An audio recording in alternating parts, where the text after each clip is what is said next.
فاكرين المكنه اللي عملناها قبل كده؟ النهارده رجعنا لكم بنفس الفكره بس بشكل اجرأ بكتير. المكنه دي كانت جايه باللون الاسود وما كانش فيها اي روح خالص. طبعا ابتدينا نفك المكنه كلها زي ما انتم شايفين كده، وابتدينا بالتانك. وهنا احنا هنغير لون التانك، مش التانك بس، احنا هنغير لون المكنه كلها بلون جديد هيكون مميز ويميز مكانتك. اشتغلنا على المكنه خطوه خطوه عشان نوصل لنتيجه تليق بصاحبها. خليك مستعد وجاهز عشان انت هتشوف وحش في اخر الفيديو دلوقتي. ومن هنا بقى احنا ابتدينا نغير لون التانك بالكامل باللون الجديد المميز اللي انت شايفه قدامك ده. طبعا اللون ده هينقل مكانتك في حتة تانية خالص. طبعا هنا العميل اللي اختار بنفسه اللون ده وكان عايز ستايل مكنة عملناها قبل كده بس بلمسة اقوى. وطبعا هنا الموضوع كان مختلف عشان احنا هنا مش غيرنا طقم صاج زي المكنة اللي قبل كده، احنا هنا غيرنا لون المكنة نفسه.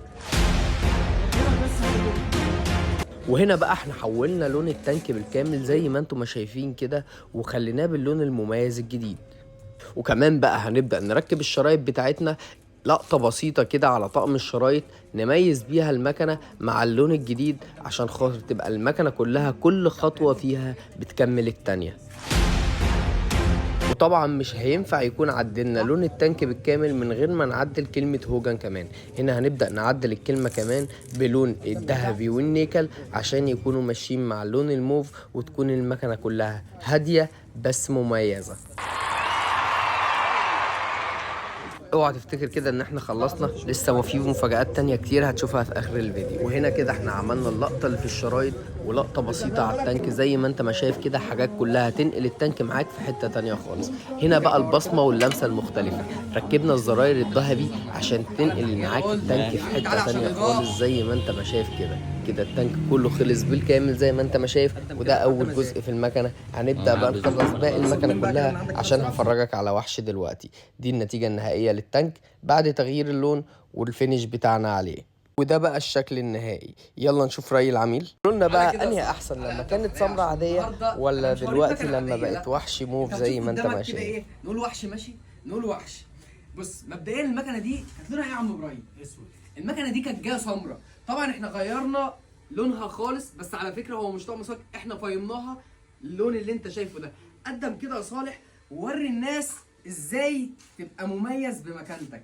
عم ابراهيم انت رايك في مكانتك؟ ما شاء الله عليك، تسلم ايدك. انت جاي منورني منين يا عم ابراهيم؟ بني سويف. عم ابراهيم جه نورنا من بني سويف وطلب مننا ان احنا نغير لون المكنه من الاسود للون ايه؟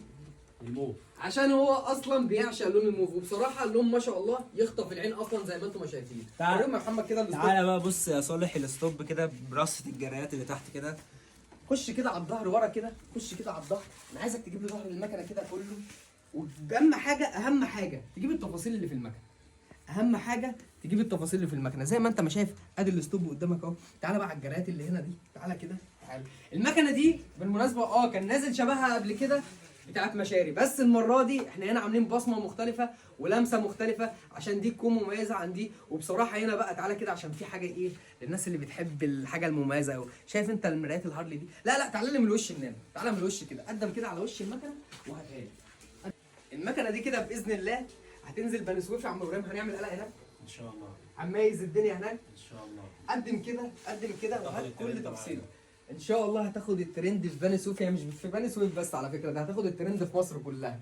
قدم كده يا صالح. بقول لك ايه ارجع لي ورا كده بسرعه. بص كده في الارض يا صالح، بص ايه اللي هيحصل. بص كده شايف انت الاسهم دي؟ خلي بالك انت مكانتك مش من بس فوق جميله، انت مكانتك لحد الارض تحت فهي جميله برضه. قدم كده.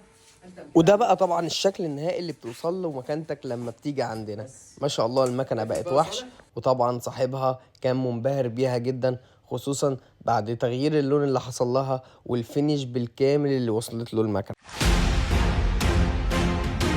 دي بقى النتيجة النهائية اللي بتوصل لها مكانتك لما بتيجي عندنا. طبعا انت لو حابب تميز مكانتك وتعمل فيها لقطات مميزة تقدر تيجي تنورنا ونخلي مكانتك مميزة بإذن الله باللون اللي انت بتحبه او على نفس لونها. تانيين رأيكم. قولوا لنا بقى انهي احسن، لما كانت سمرة ولا دلوقتي لما اتحولت باللون الموف اللي يخطف العين ده؟